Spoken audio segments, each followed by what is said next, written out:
Selamat pagi pemirsa, apa kabar Anda di pagi hari ini? Senang sekali saya Heri Orun kembali menjumpai Anda dalam Berita Papua. Sejumlah informasi pilihan dan teraktual telah dirangkum tim redaksi kami. Berikut 3 berita utama kami sajikan untuk Anda.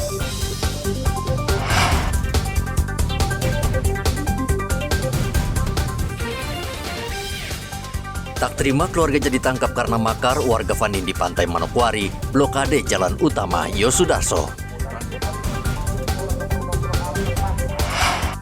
Ratusan nelayan di Merauke tidak melaut karena cuaca buruk.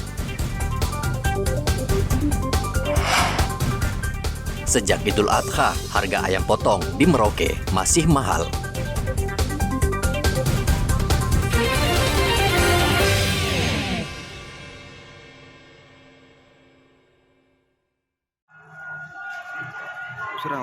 Serang. Bentrokan antara warga dan polisi terjadi Sabtu malam di Manokwari, Papua Barat. Bentrokan dipicu penangkapan warga Vanin di pantai lantaran mengibarkan bendera bintang kejora saat berunjuk rasa Rabu pekan lalu. Polisi berusaha membubarkan massa yang memblokade jalan serta membakar ban bekas di jalan Yosudarso. Kapolresta Manokwari Kombes Rifandi Simangunsong turun tangan dan berunding dengan warga Vanindi agar segera menyerahkan 2 orang lainnya atau polisi akan mengambil tindakan tegas. Ada anggota kami di sini yang akan melakukan penangkapan orang-orang yang tidak pidana. Tolong jangan dipersulit. Kalau memang nanti kami diinginkan kami harus koordinasi dengan ketua RT, kami akan koordinasi. Mungkin dengan ketua RT 1, 2, 3, Pak, kami ada mau menangkap ini. Tolong dibantu. Kami koordinasi. Mari kita ciptakan keamanan di Manokwari bersama-sama. Kalau bukan kita, siapa lagi? Kalau bukan sekarang, kapan lagi? Mau gimana lagi nih Manokwari ini? Udah baik-baik begini. Bisa Pak ya? Bisa? Kapolresta Manokwari mempersilahkan warga berunjuk rasa, menyampaikan aspirasi, namun tidak bertindak anarkistis dan memblokir jalan, apalagi berbuat makar. Polisi juga akan menindak tegas siapapun yang menutup jalan karena sangat merugikan banyak orang. Edi melaporkan dari Manokwari, Papua Barat. Ratusan kapal penangkap ikan di Pelabuhan Dermaga Perikanan Merauke hanya ditambatkan di dermaga. Cuaca buruk yang melanda perairan laut Arafura dan perairan Papua Selatan menyebabkan nelayan berpikir 2 kali untuk mencari ikan karena mengancam nyawa mereka. Nelayan bersabar menunggu cuaca membaik sambil memperbaiki kapal dan jaring. Mereka khawatir bila masih terus seperti ini, pendapatan mereka akan semakin tergerus. 3 meter. 3 meter. Itu ada serang ombak apa lagi? Angin? Angin tuh, dihitungnya dari angin. Oh iya. Kalau angin dikali begini, kalau dia rusak berarti di laut lebih parah. Lebih parah lagi ya. Jadi sudah istirahat saja ini ya. Ya kalau keluarnya perhitungan, biasa air pagi atau tidak. Cuaca buruk yang melanda perairan selatan Papua memang tidak menentu. Terkadang cuaca membaik, namun tiba-tiba bisa berubah buruk dengan gelombang laut mencapai lebih dari 3 meter. BMKG sudah memperingatkan para nelayan agar waspada dan terus memantau perkembangan cuaca. Muhammad Ridwan melaporkan dari Merauke, Papua Selatan.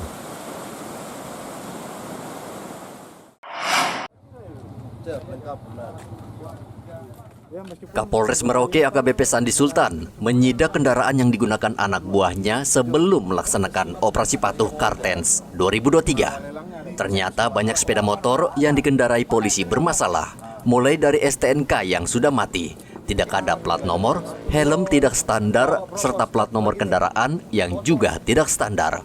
Sandi Sultan langsung menjatuhkan sanksi kepada polisi yang dinilai tidak disiplin dan patuh pada peraturan.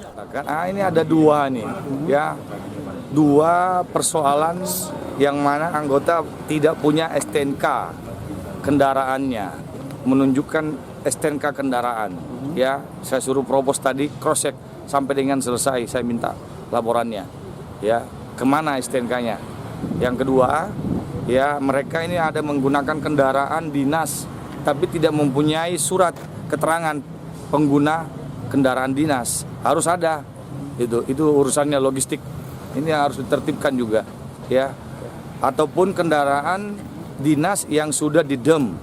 Nah, itu harus ada surat dari Polda, diketahui oleh pimpinan, kembali ke Polres, terus langsung nanti dibuatkan STNK dari dealer. Sidak yang dilakukan Kapolres menunjukkan masih banyak polisi yang tidak disiplin dan mematuhi peraturan, padahal mereka adalah aparat penegak hukum yang seharusnya memberikan contoh kepada masyarakat. Muhammad Ridwan melaporkan dari Merauke, Papua Selatan. Cabut jenggotmu nanti lama-lama, Markus. Mana stand kamu? Kepolisian Merauke mengultimatum pengusaha tempat hiburan malam yang masih saja mempekerjakan tenaga penghibur atau pramuria di bawah umur. Kapolres mengancam akan mengecek langsung di sejumlah tempat hiburan malam. Menurut Kapolres Merauke AKBP Sandi Sultan, dari kasus TPPO yang ditangani saat ini, ada indikasi para tamu nakal secara diam-diam memesan pramuria di bawah umur untuk kencan di hotel. Menurut Kapolres, ada oknum tertentu yang mendapatkan keuntungan dari bisnis ini. Ini jangan terulang lagi. Ada kasus TPPO di Merauke yang menjual anak di bawah umur dan itu di tempat THM. Notabene-nya ada izinnya. Dia tahu itu persoalan itu tidak bisa. Ya, ini saya sampaikan, sudah saya himbau ini. Nanti sewaktu-waktu saya akan cek langsung dan ada ternyata saya cabut izinnya dan saya sampaikan kepada Bupati segera ditutup. Polres Merauke akan berkoordinasi dengan pihak berwenang dalam kasus ini. Jika memang ditemukan praktik pelacuran di bawah umur, maka tempat hiburan malam akan ditutup dan dicabut izin operasionalnya. Muhammad Ridwan melaporkan dari Merauke, Papua Selatan.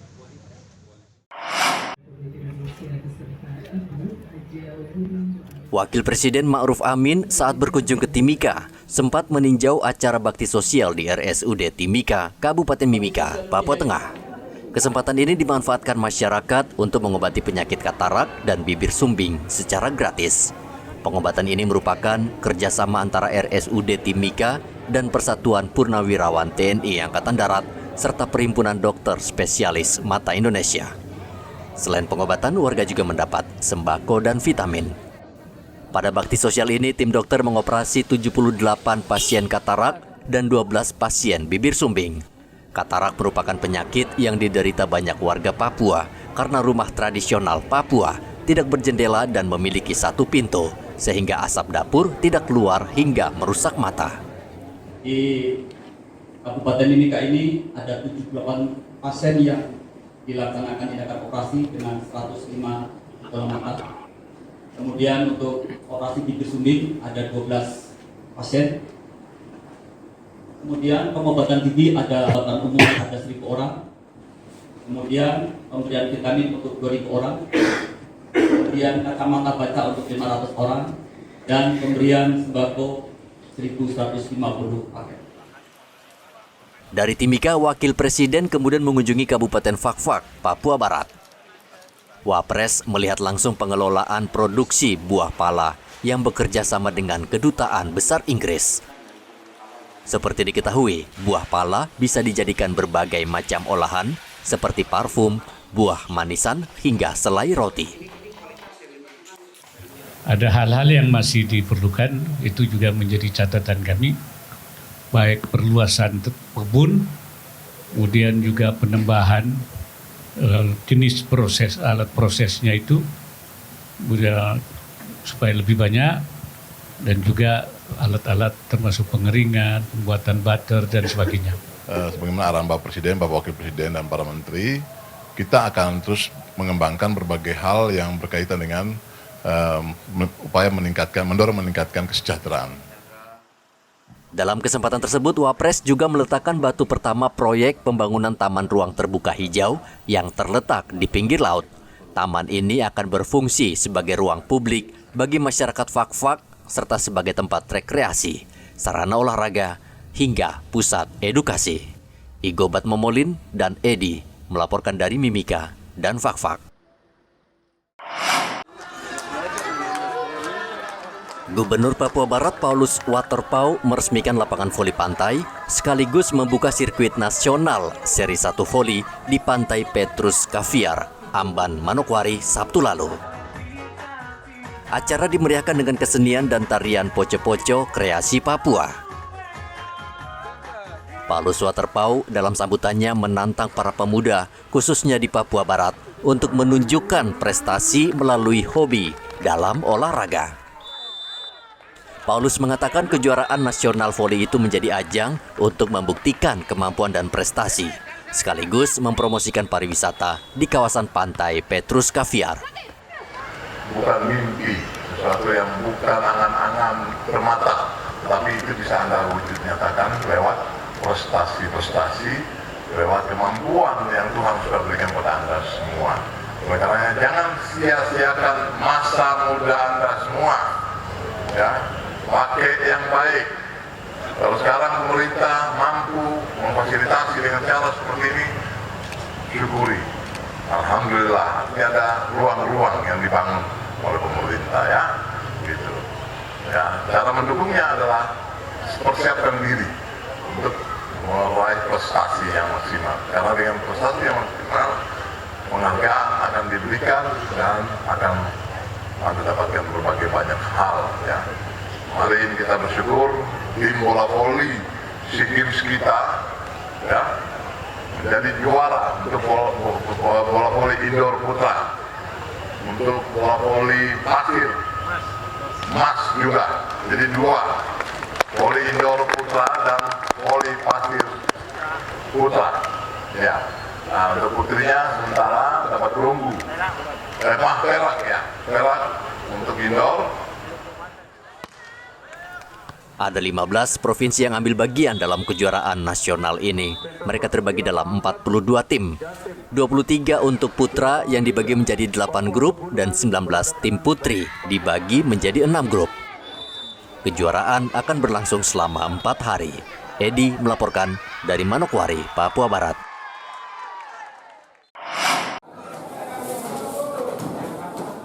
Sejak Idul Adha, harga ayam potong di Merauke tidak juga turun, tapi justru terus naik. Dari hasil pantauan di Pasar Wamanggu Ahad kemarin, harga ayam potong saat ini mencapai Rp65.000 per ekor, naik dari Rp50.000 per ekor. Pedagang menyatakan saat ini sulit memperkirakan kapan harga ayam akan turun karena cenderung harga akan terus naik. Harga ayam. Untuk ayam potong ada kenaikan harga dari yang kemarinnya 50 naik sampai 60-65. Sedangkan ayam kampungnya tuh dari 80 sekarang 90. Itu sejak kapan, Pak? Kalau ayam tuh sejak Idul Adha sudah tidak turun harganya. Begitu sampai sekarang ya? Ya, sampai sekarang. Malah naik terus? Naik terus. Naik terus ya. Rata-rata sampai berapa per ekor kenaikannya? Rata-rata ya 10 sampai 15.000 per ekor. Per ekor ya? Ya. Itu kenapa, Pak, sampai seperti itu? Karena ayam mulai kurang Stoknya ya? masih kurang. Harga ayam kampung lebih mahal lagi. Jika sebelumnya dijual Rp80 hingga Rp90.000 per ekor, kini mencapai Rp110.000 per ekor. Pedagang mengatakan saat ini pasokan ayam berkurang karena pembibitan di peternak mulai berkurang. Muhammad Ridwan melaporkan dari Merauke, Papua Selatan. Sementara di Timika, Papua Tengah, akibat curah hujan yang terus-menerus turun, harga cabai rawit dan cabai merah keriting kembali naik. Saat ini harga cabai rawit mencapai Rp130.000 per kilogram, naik hampir 2 kali lipat dari harga sebelumnya Rp70.000 per kilogram. Sedangkan cabai merah keriting dijual Rp100.000 per kilogram, naik dari harga Rp80.000 per kilogram. Sementara cabai merah besar harganya masih stabil sekitar Rp80.000 per kilogram. Belum, ini lokal. Makanya kalau nggak ada kiriman, iya tak ya, jadi memang pengaruh. Berarti sudah naik baru 1 hari ini ya? 3 hari. 3 hari itu naik. Ada yang 110, tergantung dari ricanya. Kalau yang macam ini campuran hijau ada yang 100, 105, kan gitu. Lokal rata-rata. Lokal. Kalau pengiriman macam sayur-sayuran itu sudah naik dari kemarin. Sayuran apa? Sayuran itu yang jenis kayak naik itu kayak bayam. Kalau kami itu masih stabil. Bayam berapa sekarang sih? Bayam sekarang bisa dikatakan ada yang 20 per ekar, ada yang 35 karena pengumpulan kan 15. Kita ya, Apa kamu mendengar curah hujan? Iya, curah hujan. Selain cabai, harga sayur-sayuran juga naik. Bayam yang sebelumnya dijual Rp5.000 per ikat, kini naik menjadi Rp20.000 per 3 ikat. Igobat Momolin melaporkan dari Mimika, Papua Tengah. Pemirsa, informasi tadi mengakhiri jumpa kita dalam Berita Papua hari ini. Saya Heri Orun, mewakili seluruh kerabat kerja yang bertugas, mengucapkan terima kasih untuk kebersamaan Anda. Selamat pagi, selamat beraktivitas, dan Wanyambe.